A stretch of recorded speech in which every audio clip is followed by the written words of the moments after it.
Something very important was going to happen to Peter and James and John.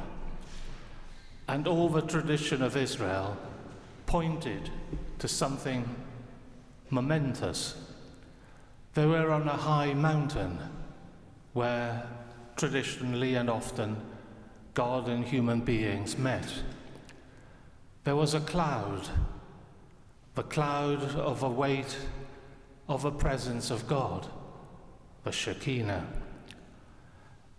There were Elijah, the prophet, and Moses, the lawgiver, and there was the voice of God the Father.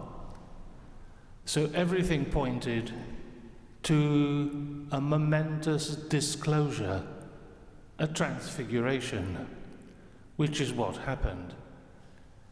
That the human Jesus they knew all too well now discloses himself as also God, the Son of God.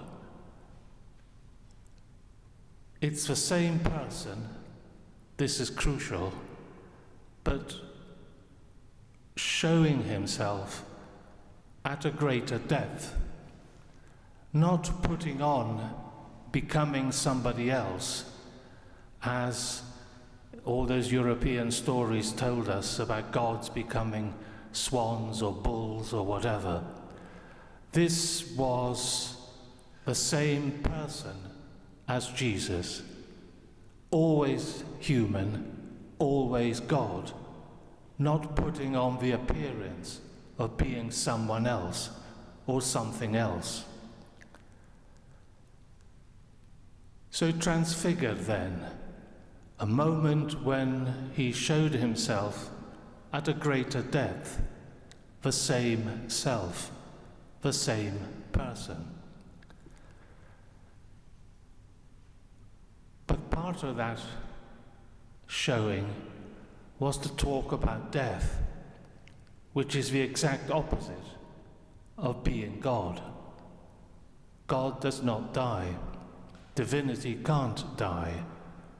But here in the person of the Son of God, in his humanity, there is talk of death and rising from the dead. A mysterious, yet to be disclosed, future transfiguration, if you like, but now permanent.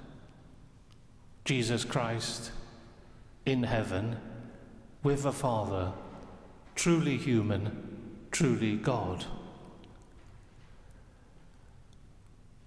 The reaction of those three disciples was to want to freeze the moment, as it were, to build three booths so that Jesus and Elijah and Moses could be contained and the story stopped there,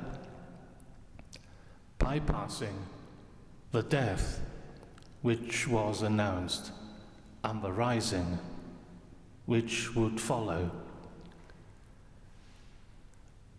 Could we sometimes not wish to start the story of ourselves as Christians at the resurrection? Surely all that Jesus did is done. Surely his death is over. But his risen life isn't. Couldn't we join the story there? Jesus, who had just disclosed himself, who had been transfigured, would soon be bruised and battered, literally, would be tortured and executed. So couldn't we start the story after that? But we miss the blessing of it all for us. Precisely because Jesus was bruised and battered and mortal and risen, it means that at every point of our life, we're not separated from Jesus Christ. He is never distant from us. His life wasn't just his life, it's the pattern of our life, begun at baptism, dying and rising. And we live that out, being in the hands of Christ at every point of our life, of our death, and of our resurrection.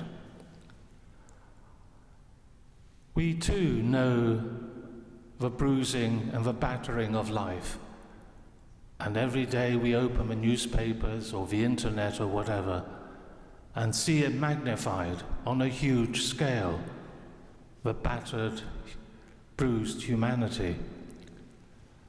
But that's then also held in Jesus Christ. What we're seeing, in fact, in today's glorious feast is, as predicted by St. Paul, that we too are being transfigured into his image from glory to glory. But that's happening. That's not complete.